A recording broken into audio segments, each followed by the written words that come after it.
¿Qué tal, Carlos? ¿Cómo estás? Pues muy bien, Vicente, un placer estar una vez más contigo y con Finec. Y nada, ya saliendo de de todo este jaleo en el que estamos metidos, ya parece que vamos viendo la luz al final del túnel. Sí, Carlos Galán, que bueno, ya estuvo con nosotros en un Finet Talks, en el formato que teníamos entonces, que era bueno, que inversores particulares que cuentan su forma de invertir, su experiencia de hacerlo. Bueno, Carlos es analista, es autor del libro Independízate de Papá Estado, es uno de los más vendidos en economía en Amazon. Y desde luego inviertes, es un inversor, digamos así, ¿no? O sea que, precisamente aquel día en la charla que tuvimos, que por cierto yo creo que está como en 20.000 visionados en YouTube, o sea que una Sí, yo barbaridad creo está. que ha gustado bastante. A mí me sigue escribiendo ya hace pues, más de un año Sí. y sí que me sigue escribiendo bastante gente. Yo la recomiendo, ¿no? No vamos a repetir la entrevista en ese sentido ni la charla en ese sentido porque está ahí para verla. Pero sí un poco como, primero, para empezar por ahí, cómo estás viviendo todo este momento, ¿vale? Que hemos tenido tan de terremoto en mercado y demás. Y si quieres contarnos un poco si ha cambiado algo de tu estrategia o no para Sí, quien ya te seguía de la anterior charla. genial, pues sí, a mí me pregunta también mucho la gente ahora si es buen momento, si no, si vende. Y bueno, lo que comentábamos antes de la entrevista, mi visión no ha cambiado. Es muy simple, es invertir todos los meses una parte de tus ingresos y de acuerdo al perfil de riesgo que tenga cada uno, unos invertirán más en renta variable, otros más en renta fija.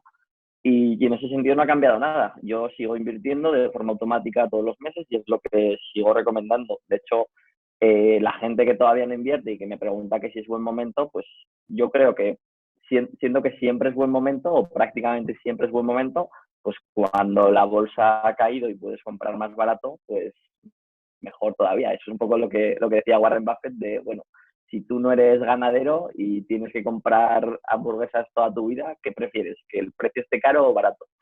Y evidentemente pues todos queremos comprar lo más barato posible. Entonces, igual que nos alegramos cuando baja la gasolina de precio, nos tenemos que alegrar cuando cae la bolsa porque podemos comprar más barato. Mm. Sí, lo que pasa es que la semana pasada, fíjate, entrevistamos en este Finectos también a Pedro Bermejo, el cerebro del inversor, ¿no? Y cómo nos decía él que el cerebro no está orientado a tomar decisiones económicas, sino a sobrevivir, y que por eso cuando ve caer sale corriendo, ¿no? Tenemos que domesticar ahí nuestro... Sí, sí, sí, no, por eso y sin querer entrar mucho en el contenido de la charla anterior que hicimos, por eso a mí me parece importante el poner de alguna manera trampas a nuestro cerebro para que no nos lleve por el mal camino, ¿no? Y por eso yo lo que hago es automatizar la inversión de forma que yo no le tengo que dar al botón cada mes para hacer la transferencia, sino que se hace sola. Claro, eso es. Hay mucha gente, de hecho, vamos a comentar otro tema que me interesa mucho porque la última vez me dijiste que ibas a tener novedades por ahí. Pero hay un tema que mucha gente me preguntaba en los momentos malos, en la peor semana de mercado, del que tú has hablado ahora, que es las aportaciones periódicas. Fíjate que la gente que ya había asumido este plan de hacer aportaciones periódicas, esos días se planteaba si pararlas, porque decía, oye, no, pues el problema, que es que esto ha caído tanto, está cayendo tanto, en fin, igual es mejor esperar porque esto va a caer más y puedo... en absoluto, ¿no? O sea, quiero decir que aquí yo creo que compartimos los Sí, dos. Casi me lo plantearía más ahora, si claro, acaso, a que ha ver, subido esto, pero es vamos, las que aportaciones periódicas, precisamente cuando está más, cuando esto ha caído, si tienes ese plan de largo plazo de esto es lo que me va a dar rentabilidad, pues es que es el momento. Para nada hay que cancelarla. claro, a ver, evidentemente lo que la gente busca es que le digas exactamente cuál es el punto mínimo, porque evidentemente si tú supieras que dentro de 6 meses vas a poder comprar IBEX a 3.000, pues evidentemente sería más lógico esperar, pero como nadie sabe eso, pues desde mi punto de vista y que tú también compartes, pues ya ha caído una parte, aprovéchalo, invierte porque no sabes lo que va a pasar. De hecho, lo normal es que la economía crezca y que la bolsa suba. Y bueno, ya llevamos de hecho un rebote bastante importante. Y todo aquel que paró las aportaciones, pues se ha perdido esa parte del rebote. Bueno. Mm. Carlos, vamos con este tema. Yo creo que cuando estuviste con nosotros ya hubo una pregunta acerca de la inversión inmobiliaria, si recuerdo bien, y ahí nos dijiste que Sí. estabas ahí trabajando en novedades, que era un tema que te iba interesando cada vez más. ¿Cómo lo ves tú ahora? Sí, bueno, yo la inversión inmobiliaria, la verdad es que llevo invirtiendo desde hace mucho tiempo porque en mi familia ha habido tradición inversora y yo lo veo un complemento bastante bueno a lo que es la inversión en renta variable o renta fija. Digamos que la renta variable o renta fija yo lo veo como la forma de ir acumulando un patrimonio, ¿vale? Yo particularmente no invierto en dividendos, sino que invierto todo en fondos indexados que se vayan revalorizando y componiendo el capital para tener un patrimonio, ¿no? Y veo la inversión inmobiliaria como la parte más recurrente, que va dando unas rentas, unos alquileres más o menos pasivos.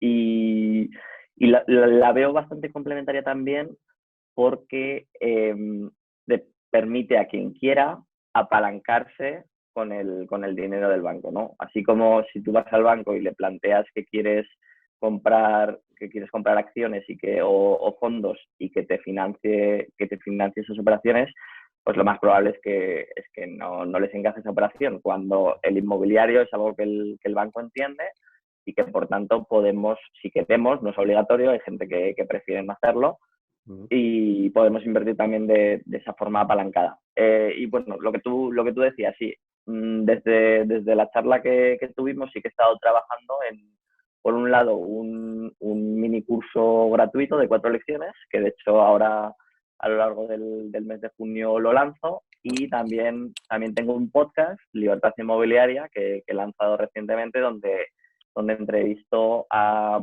gente, en realidad es gente normal, pero que ha ido complementando sus ingresos, su trabajo, con inversiones inmobiliarias, y bueno, de hecho algunos de ellos ya generan muchos más ingresos con las inversiones inmobiliarias que con sus propios trabajos, porque es un negocio muy escalable, que en cuanto entiendes cómo funciona y tienes los aliados correctos, es bastante escalable. ¿Y cómo funciona? Porque yo has hablado de un tema que es, yo imagino que mucha audiencia que habrá aquí dirá, hombre, sí, pero para comprar una vivienda y ponerla en alquiler, o un local comercial y ponerlo en alquiler, primero hay que tener mucho dinero o endeudarse. Y uno de los mensajes que siempre lanzamos es cuidado con endeudarte para invertir. La deuda puede ser mala porque si luego te va mal, puedes quebrar. Sí, totalmente. O sea, siempre que hay, es bueno es bueno que lo comentes, porque siempre que hay un apalancamiento, siempre que hay una financiación, hay un riesgo, evidentemente. De todas formas, yo distingo, y no lo digo yo, no me quiero atribuir el mérito para nada, esto lo dice sobre todo Robert Kiyosaki, fue quien lo dijo inicialmente, el concepto de deuda buena y deuda mala, ¿no? Que por un lado la deuda mala sería la que sirve para financiar gastos o para financiar pasivos, es decir, el crédito para comprarte un coche o para irte de vacaciones, y por otro lado está la deuda buena, que te sirve para financiar activos, ¿no? Tú pides una hipoteca para comprar un piso, pero que ese piso te va a dar unos ingresos de alquiler con los que vas a poder pagar la cuota, incluso te va a quedar un cash flow positivo. Siempre que lo hagas con cabeza, que tengas unos límites de endeudamiento, y sobre todo que yo lo que miro siempre es que si por ejemplo tengo una cuota hipotecaria de 300 euros al mes, pues que los ingresos por lo menos sean de 600, del doble. O sea, para tener un colchón ahí de la mitad, pues para el resto de gastos que pueda haber, pues gastos de comunidad, de seguros, etcétera. Y también yo recomiendo mucho el tener, sobre todo al principio, seguro de impago que que te cubra de los posibles impagos. ¿Cómo ha cambiado la inversión inmobiliaria desde el estallido de la pandemia? Quiero decir, no sé si el alquiler, hablamos hace unos podcasts con Fernando Encinar. Él decía, pues lógicamente que ha tenido un impacto muy fuerte de corto plazo, que a medio plazo habrá que irlo viendo. ¿Tú cómo lo ves? ¿Cómo crees que ha cambiado? Bueno, pues por un lado, el mercado, como la mayoría de mercados locales, no así la bolsa, que son mercados más globales, pero la mayoría de mercados locales lo que han estado es congelados durante 2 o 3 meses, apenas se han cruzado operaciones porque prácticamente no se podía. Eh, Indudablemente los precios yo creo que van a caer. Yo sí que sin ojo, sin querer ser un gurú y sin querer decir lo que yo creo que va a pasar, pero yo creo que todo el mundo entiende que pues va a haber, ya veremos cómo de profunda, va a haber una pequeña crisis o grande, ya veremos, y eso tiene un impacto directo en el precio de la vivienda. Pues yo creo que vamos a ver, de hecho ya estamos empezando a ver caídas. De todas formas, el mercado de la vivienda es un mercado que se ajusta lento. No es como la bolsa que en un par de días te puede corregir un 20 o un 30%. El mercado de la vivienda es algo más lento porque la gente tiene el llamado efecto retrovisor, ¿no? Que hace 2 meses su piso se vendía por tanto y no va a asumir rápidamente que ahora valga un 10 o un 15% menos. Entonces, seguro que tardará unos meses y es posible que incluso, si la crisis se prolonga, pues unos años.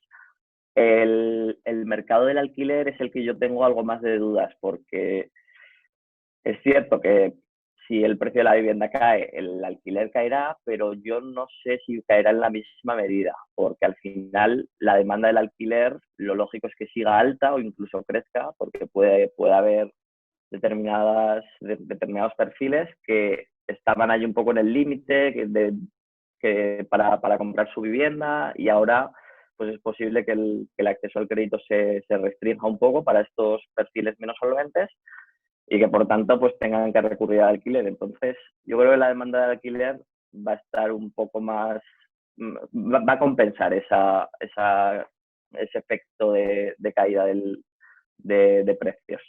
Eso es un poco mi planteamiento.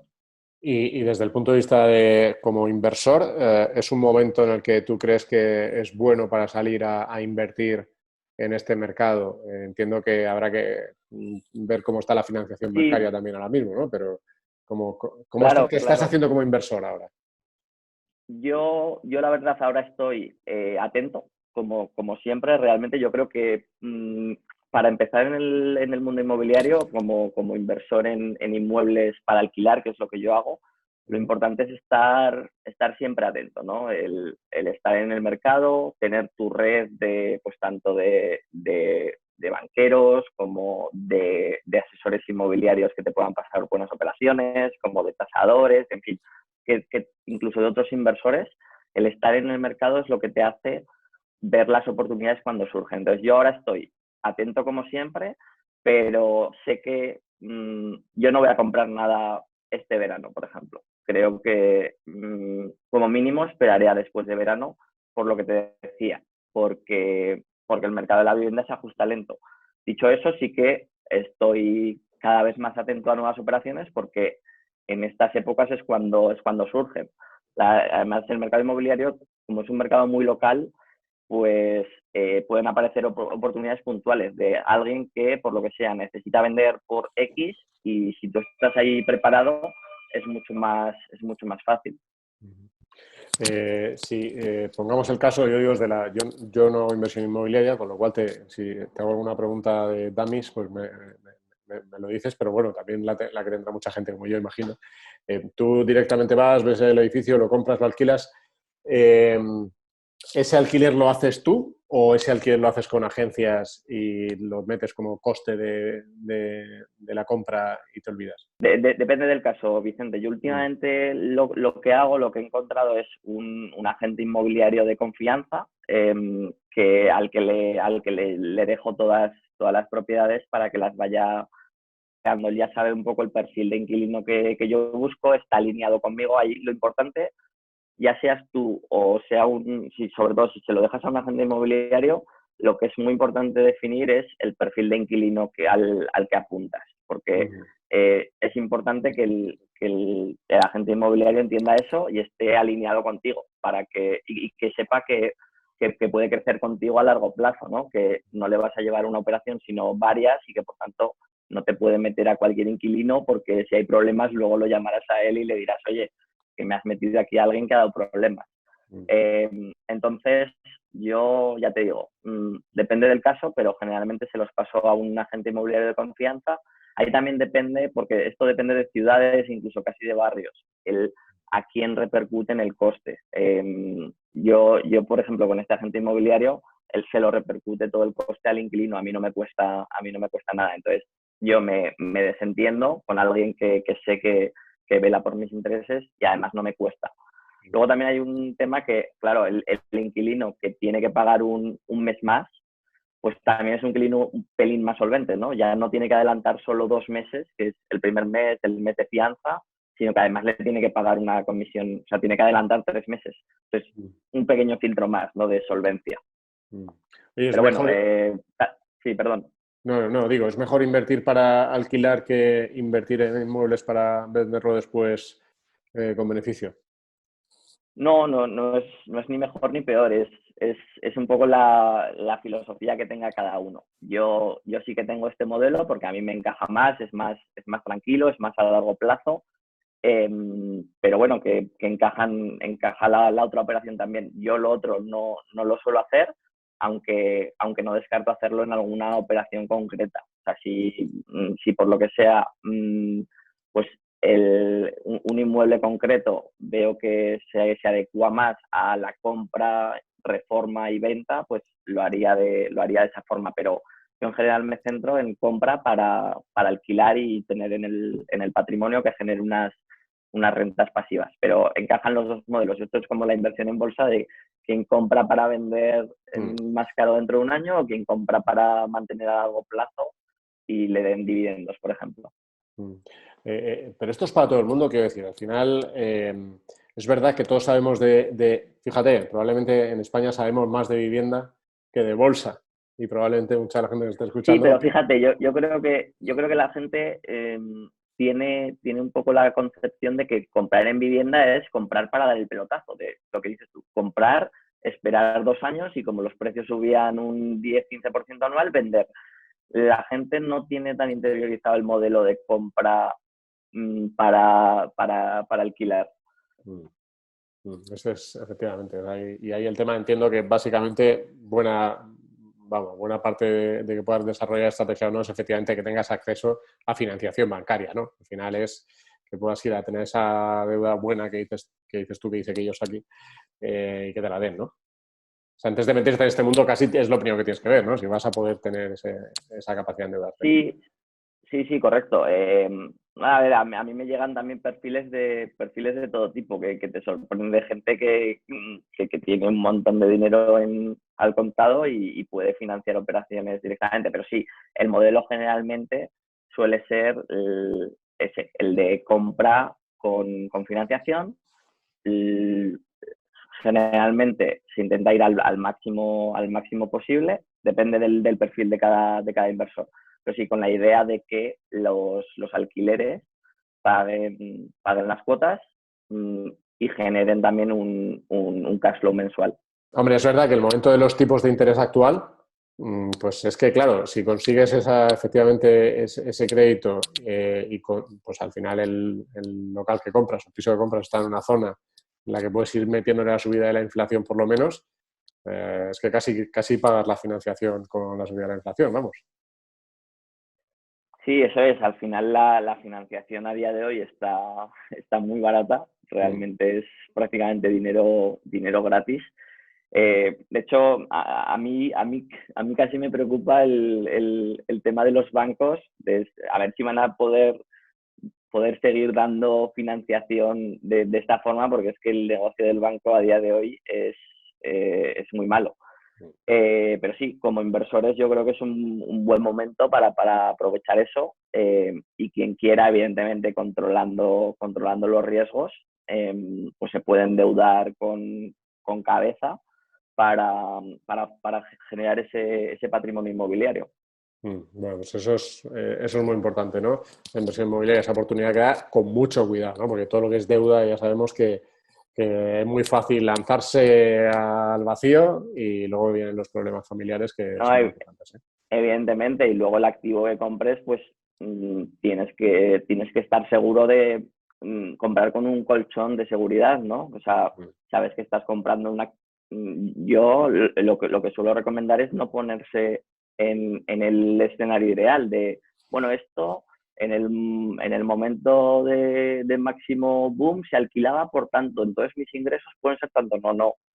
Mírate los históricos de a cuánto se alquilaba el metro cuadrado en época de crisis y mira a ver si con esos ingresos tú podrías seguir pagando todos los gastos que conlleva y pagando la cuota hipotecaria.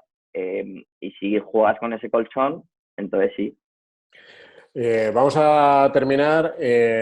Bueno, has dicho antes que empezabas ahora un curso de inversión inmobiliaria, con lo cual el que quiera conocer en profundidad el curso lo puede encontrar esa información. En FINEC lo puede encontrar también.